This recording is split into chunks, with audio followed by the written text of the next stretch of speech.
love breeds loyalty. When customers feel loved, they come back for more and bring their friends. And that's what starts this economic flywheel. Love is hard to measure, but loyalty is pretty easy to measure if you're serious about it. You're watching Young and Profiting Podcast on YouTube. Welcome to the show. I'm your host, Hala, and on Young and Profiting Podcast, we investigate a new topic each week and interview some of the brightest minds in the world. Before we get started, hit the subscribe button and don't forget to click the bell icon to be notified every time we drop a new video. Hey, Fred, welcome to Young and Profiting Podcast. Thank you. Great to be here. I am excited for this conversation. Thanks for joining me. And to quickly introduce you to my listeners, you are the world's leading expert on customer loyalty, and you're the creator of the iconic Net Promoter System, which was used by companies worldwide to increase their customer retention rate. In fact, The Economist named you the high priest of customer loyalty, and you are a household name for marketers like me. You have had an incredible and long career at Bain Company, and you are the best-selling author of a handful of books, including your most recent book, Winning on Purpose, which covers how businesses can enrich the lives of their customers.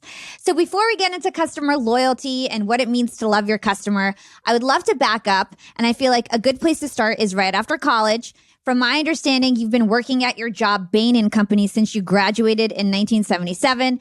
It's not often that somebody stays at the same company throughout their whole career these days. So granted, you are half-time now, but you still rep that organization. And to me, it seems like you really took a different approach. You were an entrepreneur within the organization. You launched iconic products like NPS. You've been speaking, writing books, and I'm sure that kept things interesting for you. So my first question is, why did you stay so long at Bain & Company? How have you kept it spicy all this time? And why did you, decide to stay there your entire career? Great question. And one I ask myself regularly. I think the primary reason I've stayed at Bain all these years is it's assembled a group of really special people with values that I admire. The whole firm was committed to this idea that our primary purpose is to help our clients succeed, to make our customers' lives better, solve their problems. And that turns out to be a profitable strategy. It's commercially successful, but it's more important. I think it's a life-enriching mission that when you serve others and get recognized and rewarded when you help other people succeed, that actually inspires energy. So it's been financially great for me, but at this point in my life, we have more money than we'll ever be able to spend. It's a energy and focus and what inspires you to keep working hard. And it's that same idea that Bain is a platform that helps its partners do things that make them, their families, and their communities proud. Yeah. And like I was telling you offline, a lot of people think the only way to be massively successful is to be an entrepreneur, but that's simply not the case. So I'd love for you to shed light on that a bit. Well, I think people who are most innovative are the ones who are going to be the most successful. And there are certainly lots of examples of building your own firm, but there's plenty of examples of working within firms or within communities, whether it's universities or think tanks. You have a broad range. However, you need the leverage of an organization to really have an impact in the world. And the key is to make sure that you choose wisely an organization that fits your values and is full of people who aspire to similar life goals that are worthy of your loyalty. And then make sure you help them succeed. It's not so much about you succeeding. You've got to play a big role in helping that organization succeed and fulfill its mission. Yeah, I couldn't agree more. So let's talk about the origin story behind Net Promoter Score. You actually said a keyword in your previous response, lives enriched. And from my research, I learned that was the original name. Net Lives Enriched is what you originally wanted to call Net Promoter Score. So talk to us about the genesis of this idea and where you got it from. Well, I was an economics major, and the thing that caught my eye early in my career were organizations, both small and large, that were outperforming any understanding of business strategy or financial accounting that I learned in business school. And we saw this common thread was that they were they treated people right. They earned the loyalty of their customers and employees. And the right kind of loyalty, this loyalty that it's self-sacrifice. It's committing yourself to the success of an organization because of the mission and the principles it lives by. but it wasn't measured. And so initially I looked at an incredible leverage of retention rates of people that kept their customers a little bit longer, doubled, tripled, quadrupled their profits. And no one knew that. But over the years, it's transitioned. I think the economics is the reward, is one of the benefits. But the real root cause are organizations that are committed to making their customers' lives better. Because it's more than a commercial mission. It's everyone talks about making the world a better place. I'd say let's get serious about making the world a better place and start with the customers, the people whose responsibility you have to serve and solve problems for. Yeah, and I'd love to stick on that a bit. Why do you think the greatest companies are the ones that enrich their customers' lives? Well, in my youth, I just saw their financial results were extraordinary. But that, I think, what makes them truly extraordinary, and the reason their financials are extraordinary, is they're committed to a purpose that's worthy of loyalty. This purpose of enriching lives. This net promoter score that you mentioned, I invented 20 years ago. As I was toying with names for it, I was thinking, well, it's really net lives enriched, because every time you touch a person's life, whether you're an individual, a team, or a company, you're either going to enrich that life or diminish it. And we need to keep track of that instead of just talk about it as an airy-fairy idea. And so this idea of how likely you'd recommend us to a friend as the best way to know if you enriched a life, I mean, the logic is pretty clear. When you have your life enriched as a customer and you want to share that with a friend or a loved one, that referral is an act of love. It means you want to enrich the life that the person you care about. And so it's a signal that an organization has indeed enriched a life. So, net lives enriched just seemed a little too soft and theoretical, I suppose, philosophical, and net promoter had a business ring. Promoters are customers who go out and, they refer their friends, they buy more from you, they're your assets. And so net promoter score became the name. I suppose in some settings, I wish I'd left it at net lives enriched. No, I think you made a good choice, honestly, because it's like you said, it has a little business ring to it. Net lives enriched sounds a little bit fluffy. So it turns out you actually hated surveys before you started MPS, and you ended up launching a survey. But from my understanding, it just has 2 questions, or at least started with 2 questions. You alluded to one of them. What were the 2 questions, and why did you choose those? Well, I'm so sick of surveys and these long market research things that, we'll just take a minute of your time and 80 questions later. If I had to have a survey at all, because I do think surveys take people's time, it's friction. So I wanted one question, and the question that was the best predictor of loyalty behaviors turned out to be likelihood to recommend. How likely would you recommend us to a friend?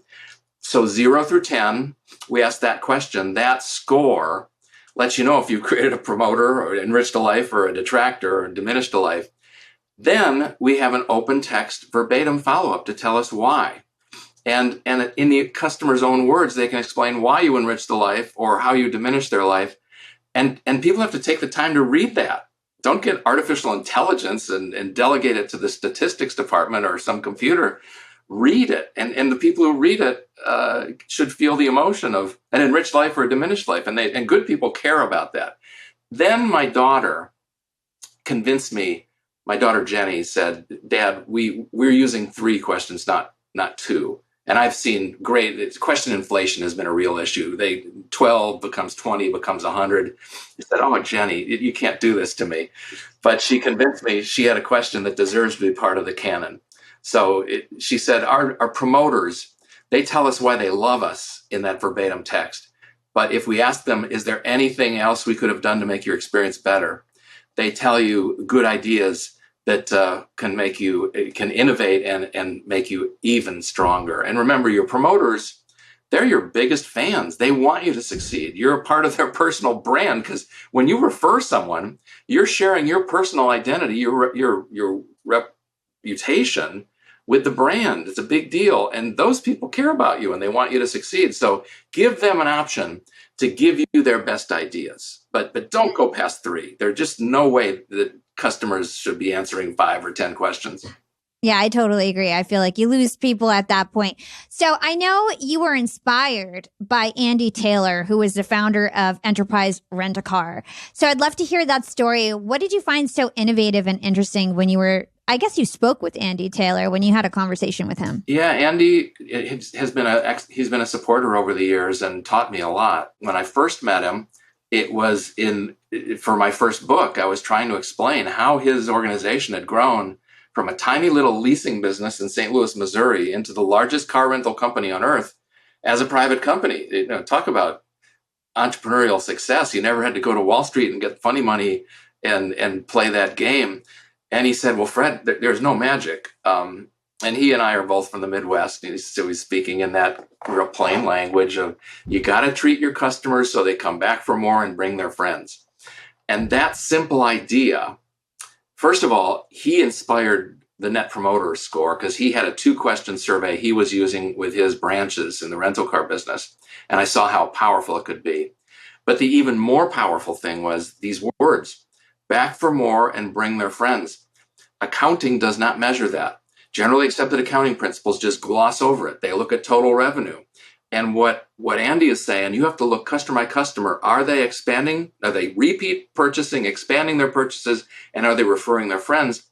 And because we don't measure those with accounting, which is the yardstick we all use, and without intending it, entrepreneurs sort of take the mindset of accountants because they're using that measurement system for their major decisions and paying people. And suddenly you have a worldview of accountants, which is how much money I can extract from a customer's wallet, as opposed to how can I treat them so well they come back for more and bring their friends. I love that. Let's hold that thought for a second. I really want to dig into that a bit later. But first, I want to set some more context.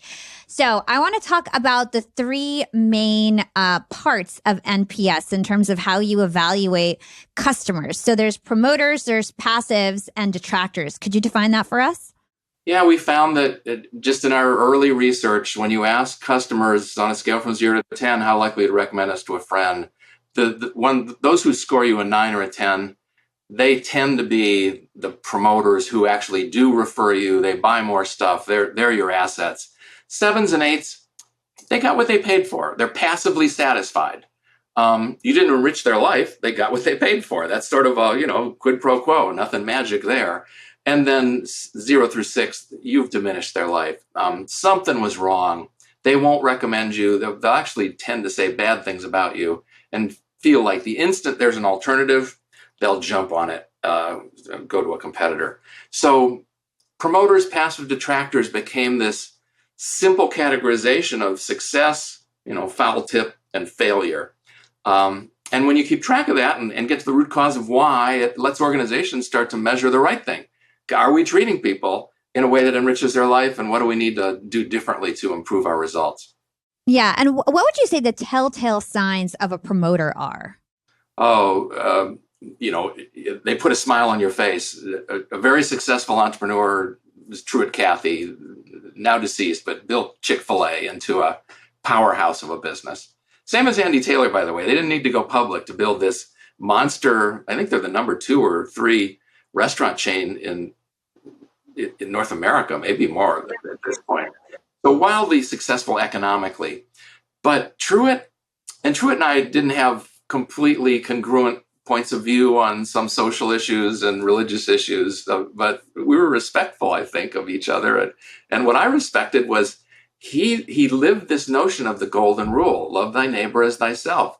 Southern Baptists, I'm told, have their life's mission often is captured in a biblical verse, and his was Proverbs 22:11. A good name is worth more than silver or gold, essentially. And so your reputation is everything. And I think in his mind, he said, putting smiles on people's faces, making them happy, is how you build a reputation, how you live up to the golden rule.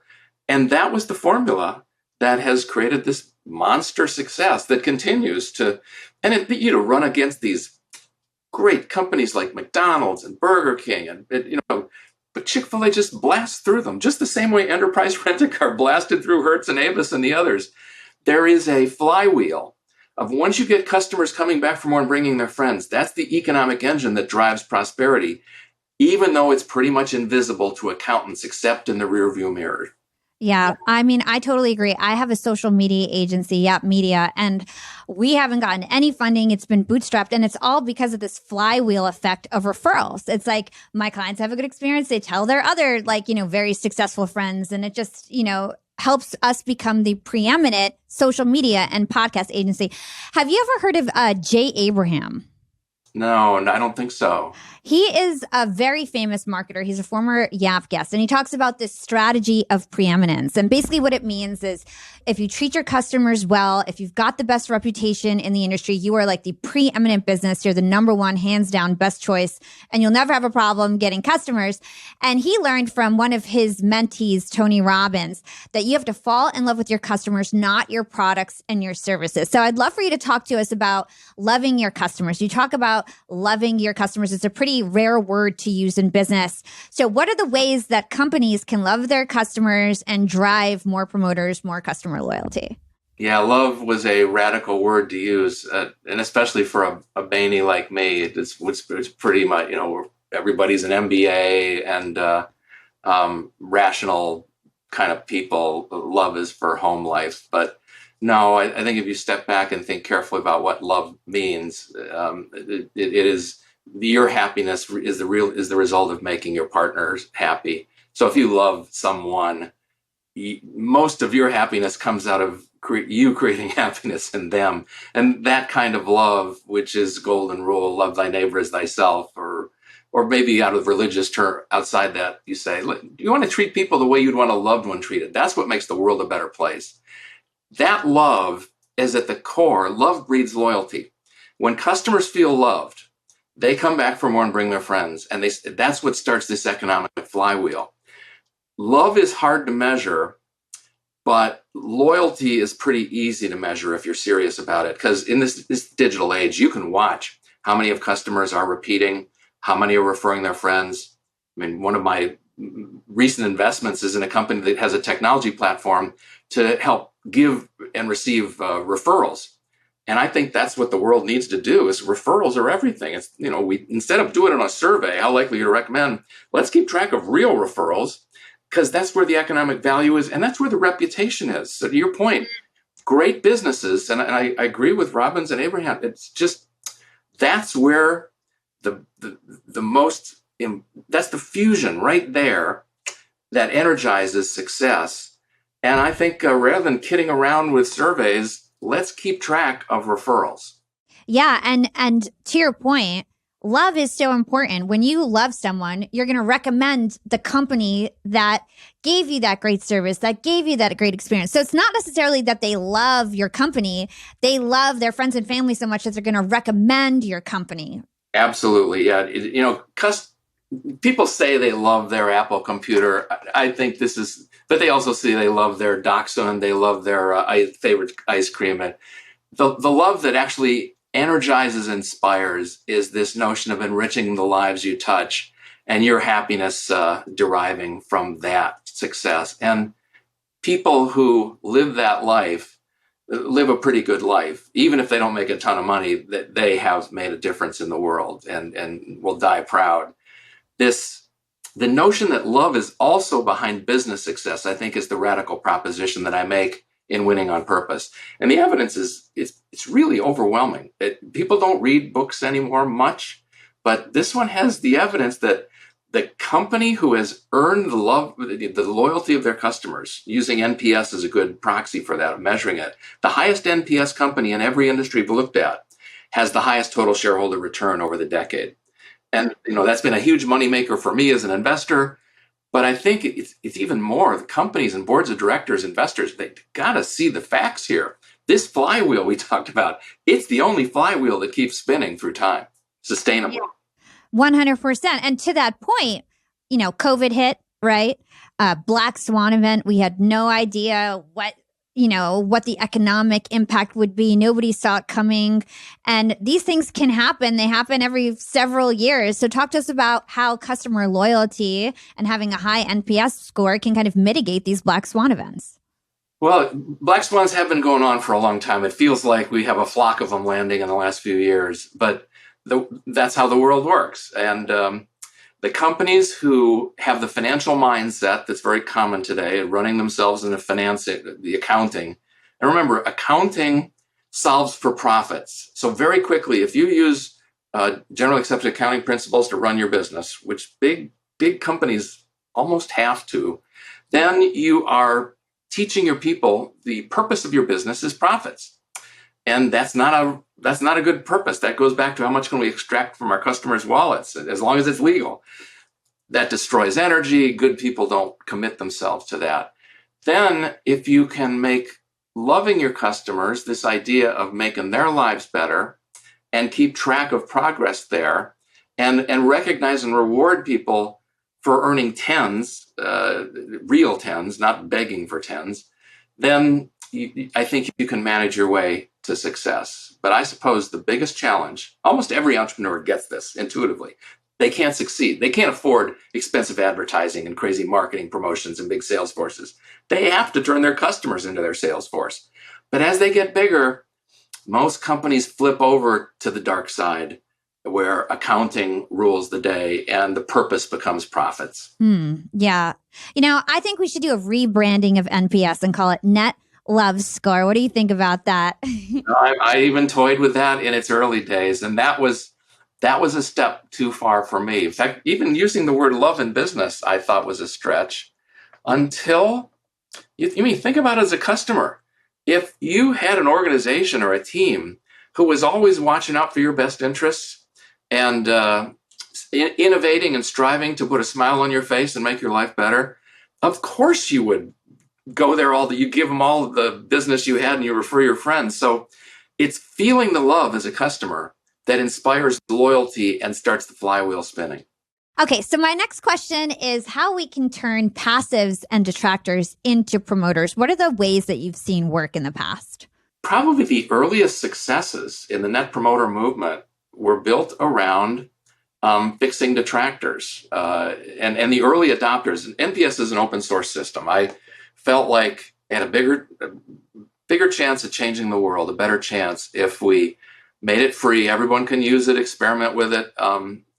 And because of that, companies like Apple grabbed it, Lego, great, IBM's, just thousands of companies experimented and helped it get better.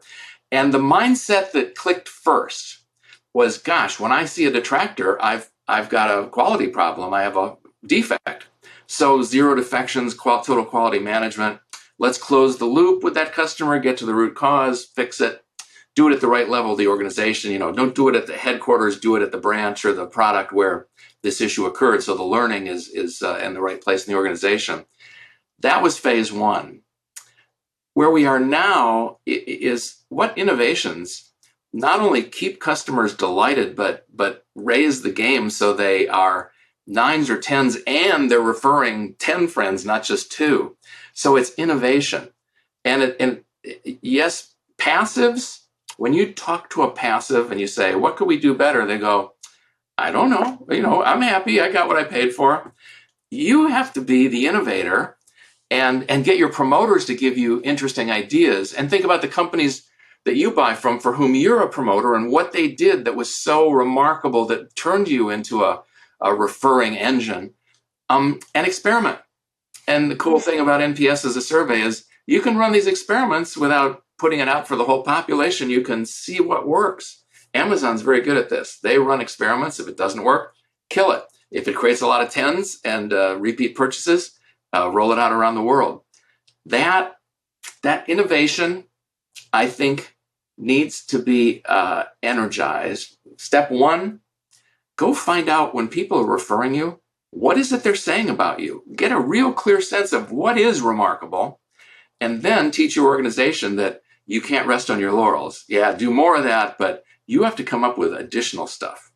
I mean, Amazon, great example. They did so many things right with the easy purchase and shopping cart and one click. But a few years ago, they said, oh, and when you want to return something, you don't have to put it back in its box and get the label. Just take the thing and bring it to the UPS store, and we'll take care of all that stuff and credit your money right away. And it's like, that kind of innovation is why they still have a crazy net promoter score high, and why they continue to grow and prosper, and why people have legitimate issues, how they treat their people, all this waste in packaging. But at the core, Amazon's purpose is to make customers' lives better. And if their customers started saying, stop packing, stop the cardboard wastage, they'd respond very quickly to it. Their customers now say, we want it in one day. And yeah, we don't like that packaging, but we want it in one day. Thank you. Yeah. I mean, Amazon's logo is a smile for a reason, right? They really know. Brilliant. Yes. Yes. Yeah. So I want to take a sidetrack really quick because you brought something up that I meant to bring up in the beginning of the conversation, but we didn't talk about it. And that's the fact that you launched MPS as an open source software, which to me was just so interesting. And I think pretty innovative back then when you did it. So talk to us about why you decided to launch it as open source. For those who may not know, some of my listeners are on the younger side. What is an open source software? What are the pros and cons of launching something like that? Well, the classic open source software would be Google's Android, and I think Wikipedia is a lovely example. These companies build themselves and let others innovate and build on top of them. And while there is a commercial model, there are people who package that software and make it easy to use and easy to understand. Red Hat is a classic example of a firm that has found out how to have a profitable commercial overlay. The core software itself, the core ideas, the IP, are there for everyone to share. And in the case of Net Promoter, you have to have a license if you're using Net Promoter in your business. So if you're a survey firm and you're calculating Net Promoter scores and using that, you have to pay Bain a small license fee. But the license fee is so modest, it's not a moneymaker. It just makes it clear that when you say Net Promoter, when you ask it 0 through 10, these things are constant and the brand gets protected. But for users who are just businesses that want to get feedback from their customer, it's free. You might want to hire somebody who has software to do that really in an elegant way. You might want to call people or send them a survey yourself. And I did it because at that point in my life, do you want to be a jillionaire or a quadruple jillionaire? That's sort of stupid. Do you want to have a major impact on the world? That's what seemed energizing to me. And I thought we would have a bigger impact if we let everyone try it for free. Yeah. And from my understanding, you've done a lot of investments based on NPS score and the companies that are doing it right. And we'll get into that later on in terms of the right and the wrong way, right? But the customers that are doing right, you tend to invest in those companies. Is there a way for other people to find out what companies have a true high, accurate NPS score? Well, in some ways, if it's if you're the target customer, you're the right age group and the right socioeconomic segment, and if you and your friends are just going crazy and referring it, chances are it's a very high Net Promoter score. So that's just a common sense way. I've had a little bit of an advantage because at Bain, as more and more of the organization at Bain has seen the power of Net Promoter and how difficult it is for individual companies to get Net Promoter scores that are comparable, apples to apples. Because the instant you are the one asking for feedback, it biases which of your customers bother responding and what they say. So we've created Bain Prism.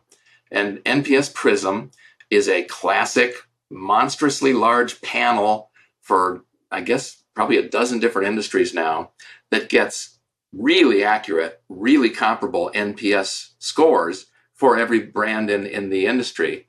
And with that advantage, I invest in the leader. And if you take the companies that had the highest NPS in my previous book, The Ultimate Question 2.0, I wrote with Rob Markey, I invested in those companies. My total shareholder returns over the decade after the book was published were higher than any mutual fund or ETF tracked by Morningstar, higher than the lion's share of private equity firms. And I had the liquidity and the low risk of just investing in public companies. The insight being I could shine a light on the flywheel of each competitor in an industry and see which one had the best flywheel spinning, customers coming back for more and bringing their friends. And that has been, it's tens of millions of dollars for me personally. And it's available to everyone.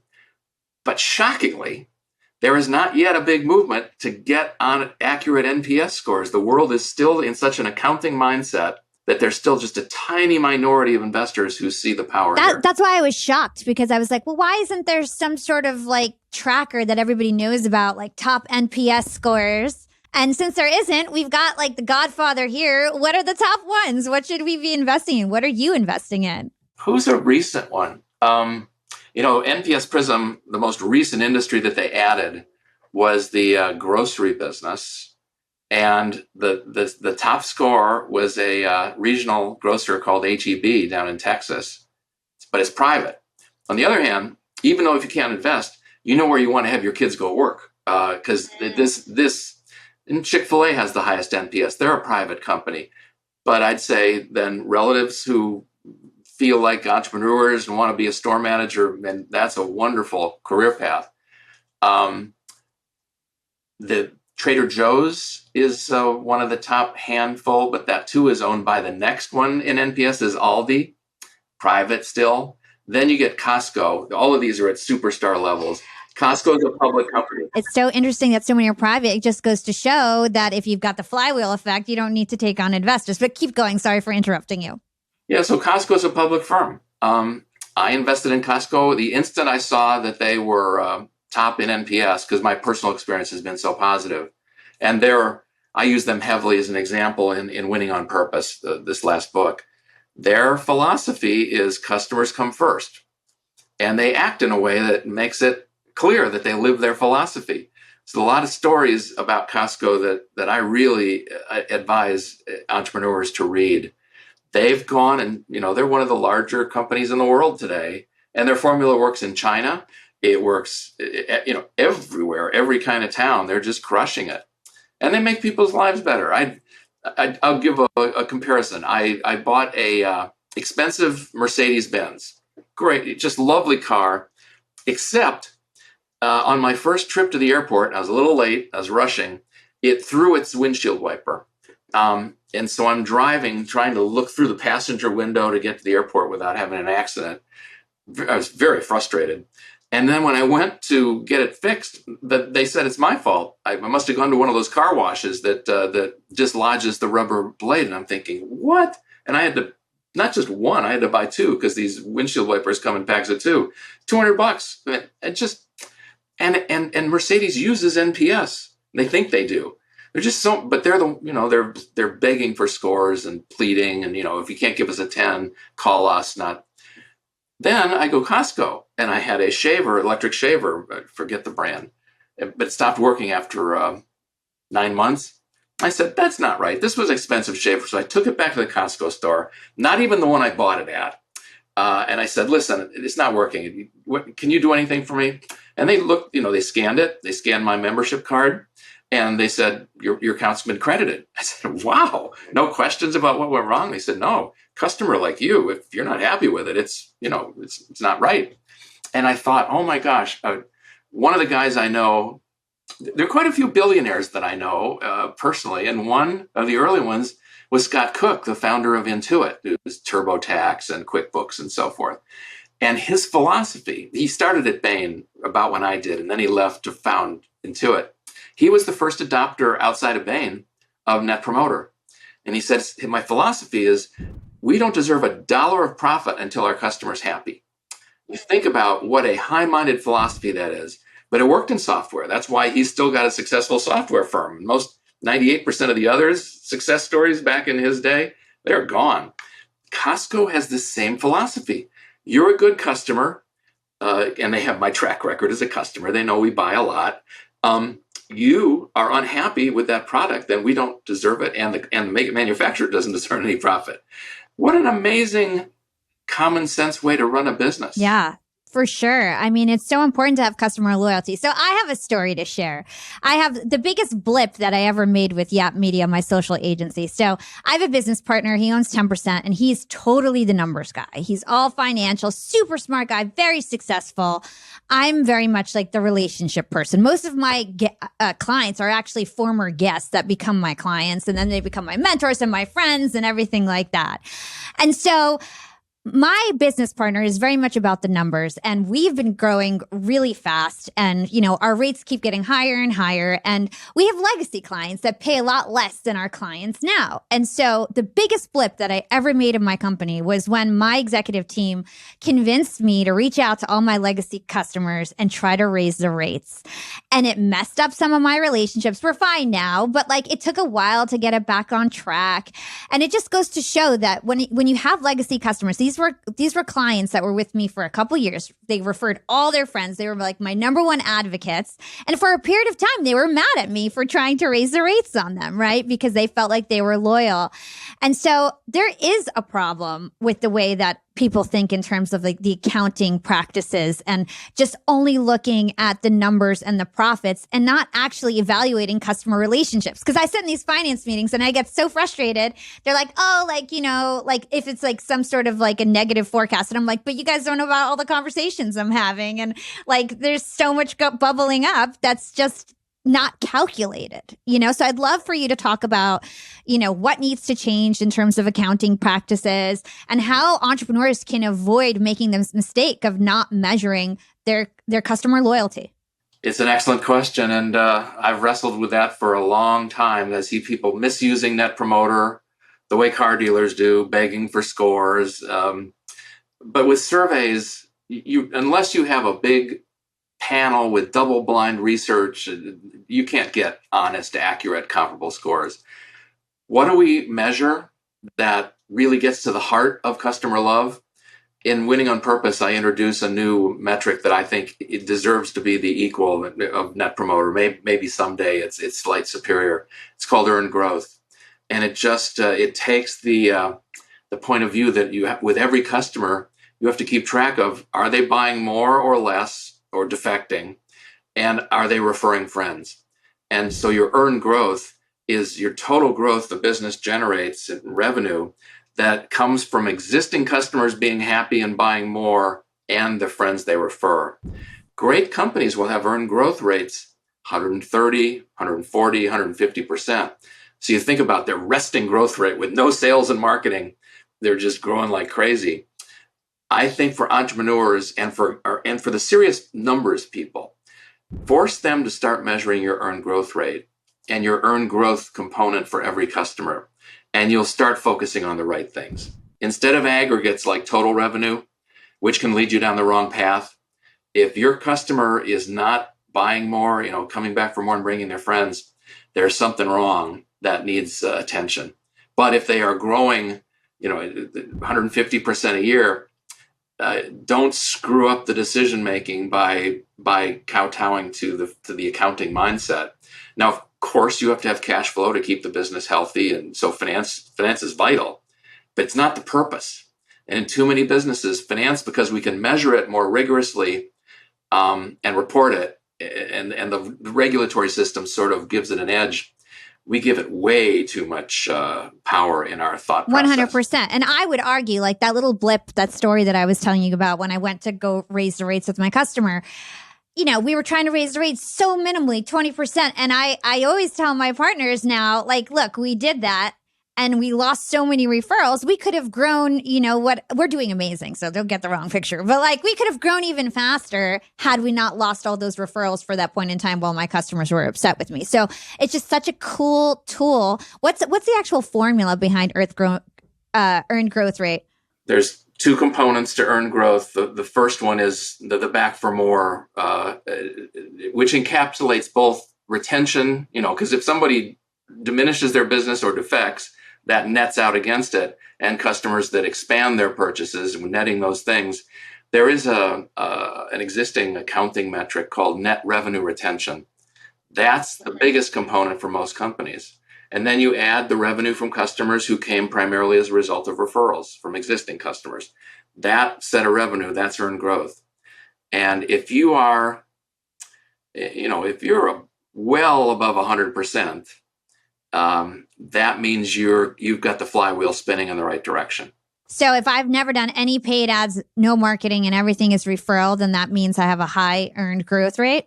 Yeah, well, the great companies, if they take the new customers and you ask them what's the primary reason you came, the very best companies I've found have 70, 80, even 90% of their new customers are coming on referral primarily. That doesn't mean they don't advertise at all. There's a lot of reinforcing publicity and advertising, but you ask your customer, what's the primary reason you came aboard? If they say referral from a friend, or if you have a tech platform that actually it's clear our friend referred them and keeps track of it, those are the best kind of business you can possibly have. Those are the assets the accountants don't measure today, and they send you down the wrong path because of that. I feel like this is so educational and interesting and helpful for all the entrepreneurs that are out there. So, question for you, something like a podcast, right? Nowadays, podcasts can be a lead generation tool for people. Similarly, like having like a webinar where you invite potential clients. Would you consider that being referral-based business, or would you consider that being more of like paid promotion? It's on the edge. If you're educating people about what you stand for and what your philosophy is, it's a way of communicating the truth to them. It's not quite as good as an existing customer who really knows you and it's not what you say about you, it's what their experience has been and what they say about you. That's the highest form of positive marketing. But I think what you're describing with podcasts and building community, it's the next best thing. Yeah, I agree. I feel like it's like slightly right under is like having like a social media platform where you're known as a thought leader and you're giving away free advice, or a podcast where you're building trust with someone. It's not quite paid promotion. It's sort of like the gray area, right? Well, and I think reviews are even a step further down. If you could get really honest reviews on these sites and curate it a little bit so it's the customers that you care about. But it's even Amazon, who is so strong, it's sloppy. When you go in there, the star ratings, they don't make much difference because you know that half of those are paid in some way or cheating. So yeah, you can read the verbatims and sort of figure out who thinks like me, and you can get benefit. But if people really cared about review sites, they could be so much better than they are today. And a really smart, somebody who runs one of the biggest retailers in the world said, Fred, when we don't get the best insights from our NPS surveys, they're good, but they know they're talking to us. So there's social barriers about telling the truth and not hurting our feelings, or maybe they're negotiating with us, but it's a lot of biases there. The way we get to the truth is to listen to our customers talking to other customers or people they're referring on Facebook groups or in some third-party platform. So the real truth is listening in on what people are saying about you in a way that's not creepy and inappropriate. But if you can have an honest way of listening to that, boy, you can learn a lot. So are you alluding to like social listening and kind of doing research about what people are saying on social media sites, or something different? I would say it's, when there are message boards of customers talking to customers and it is public space, so you're allowed in there, that's really powerful. But I also think there are the emerging tech platforms, and the one that I'm most excited about is called Mention Me. They are asking people, if you're going to refer, if you'll do it this way, we'll make it worth your while with a small donation to charity or something that you'll care about. It's not a bribe, and we're going to give a warm welcome to the person you're referring. Once again, it's not a bribe, but it's an appropriate recognition. They're finding who is really making referrals there and what they're saying.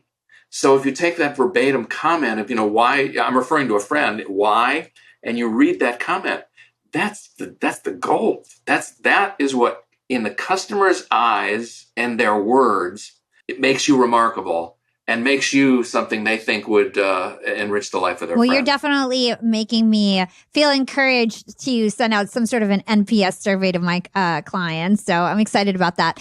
Let's move on to your latest book, Winning on Purpose. You ended up writing it after you got diagnosed with cancer. So I'd love to understand why you were inspired to write this book. And we've covered a few topics that are in it, but tell us about what people can find in this book. Yeah, when you don't know how many months you've got to live, and when I got the diagnosis, it was one of those, you'll probably make it, Fred, but there's a 20 or 30% chance you won't be around in another year or two. And so you think, what do I need to get accomplished while I'm And for me, there were so many people misusing Net Promoter. Two-thirds more, at least two-thirds of the world's large companies use Net Promoter or say they do, but they're using it the wrong way. They don't understand this philosophy. It's a KPI like a handful of others. And I had to get across this idea that no, it's a whole philosophy. It's, go back to the days of the world thought of it was an Earth-centered solar system, and you had all these crazy theories about the sun rotating around the Earth. And then Copernicus and a handful of others said, no, it's the sun is the center, and proved it. I believe the customer is the center of the solar system, and most people don't agree with that yet. And so Winning on Purpose said, no, the winning purpose, the only winning purpose is to commit your organization to making your customers' lives better and loving customers. So only 10% of big businesses believe that today. So it's a radical proposition. But Copernicus was a radical proposition. He was right. I think I'm right. But, time will tell. Will most business people come over to this point of view that customers, it's not just all stakeholders. It's not maximize shareholder value. The purpose of the business is to make my customers' lives better. And if I do that, then I can make my employees happy because they have a life of meaning and purpose, and they're part of the flywheel that generates superior economics. And of course, our investors are better off because of that. But man, customers have to come first. And whether it's Apple or Costco or Lego or Bain Company, every great business I know has customer front and center and systems to reinforce that, because you're fighting against the current of financial accounting, which points you in a different direction. I want to go deep on one aspect of this, because I feel like a lot of people are under the mindset that employees is where it starts, right? Employees are the priority. Happy employees equals happy customers. We hear this all the time. Why do you feel like it starts, like the purpose of business is to enrich the lives of the customer and not necessarily that it starts first with employees? There's a lot of things that make employees happy that make customers very unhappy. I don't want to work long hours. I don't want to take on the tough count. If I see a grumpy customer coming in the store, I'll go to the bathroom and let somebody else take care of it. And if you don't have your employees inspired to find ways to delight customers and make their life better, not only will it be financially unsuccessful, but you're putting them in a position of being selfish, and great leaders help show the power of love. So the leader's primary responsibility isn't to make the customers happy. It's to inspire their teams to take on that mission, embrace that mission of loving customers, and help them succeed. And when they do, make sure they get the appropriate recognition and rewards.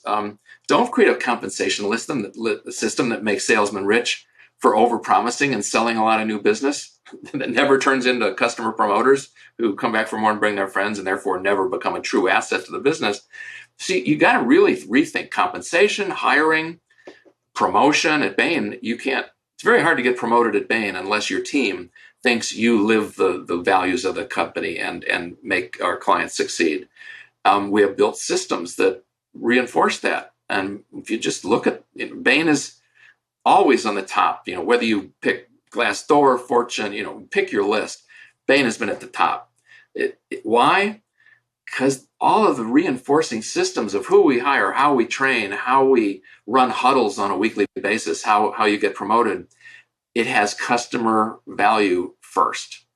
And I think no leader is doing their employees a favor if they don't help them understand that their happiness, their employees' happiness, is based on making a meaningful contribution that the team values in making customers well, Fred, this better. was such an awesome conversation. To kind of round this out, and I have a couple last questions that I ask at the end that I ask all my guests, but to round out this portion of the conversation, you've been doing NPS for 20 years. You've had the privilege of studying so many really well-known businesses. What are the top business lessons that you've learned in your career?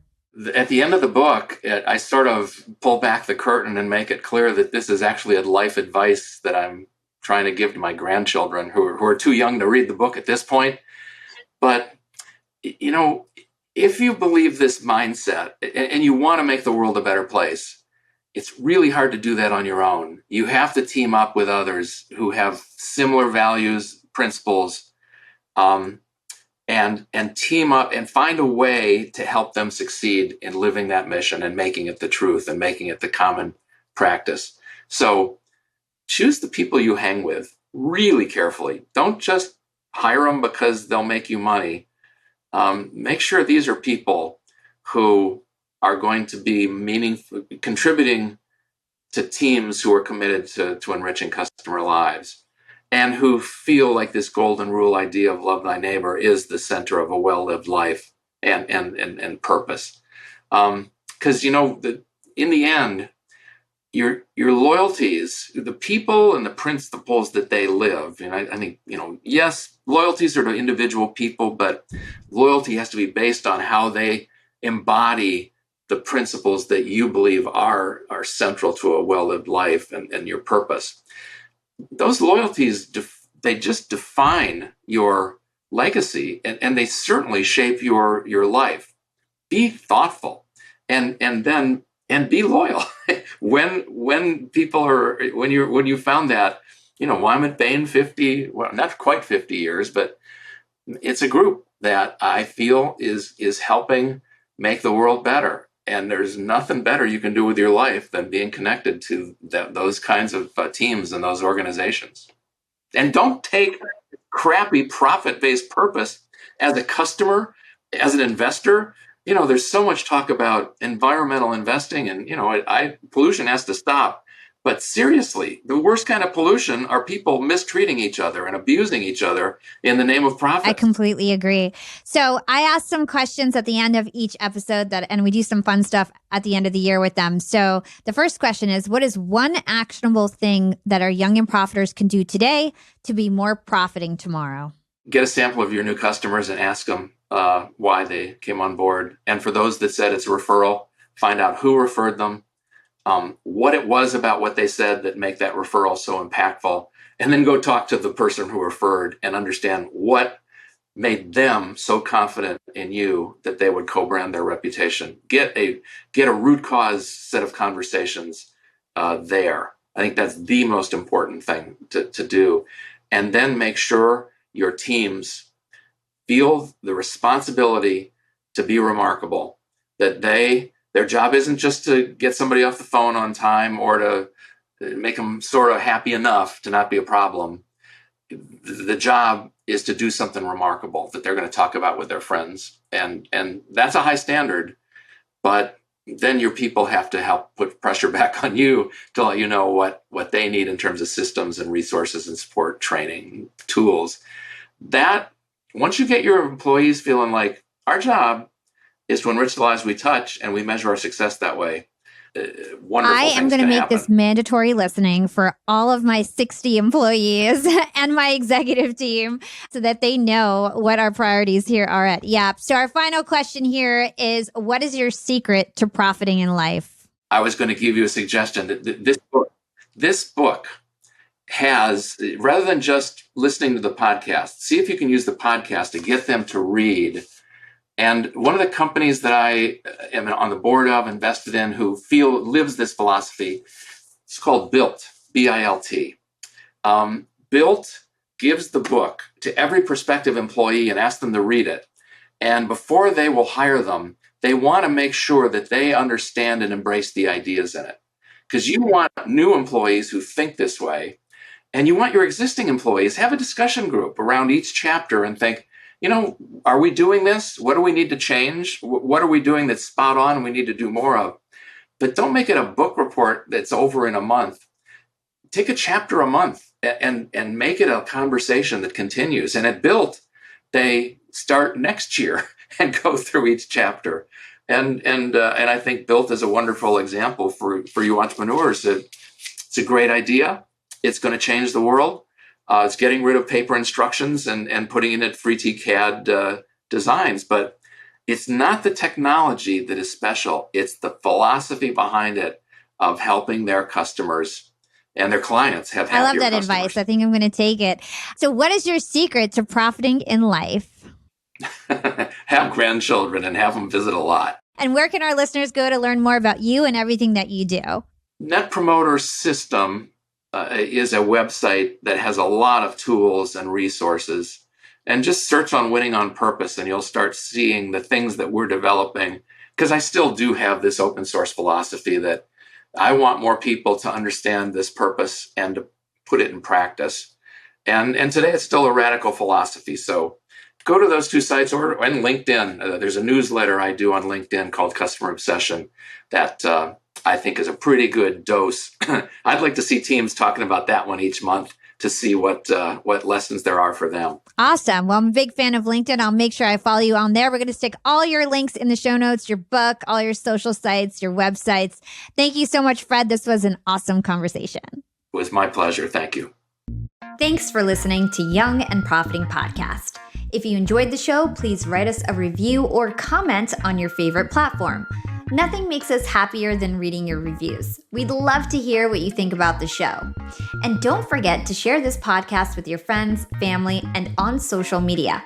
I always repost, reshare, and support those who support us.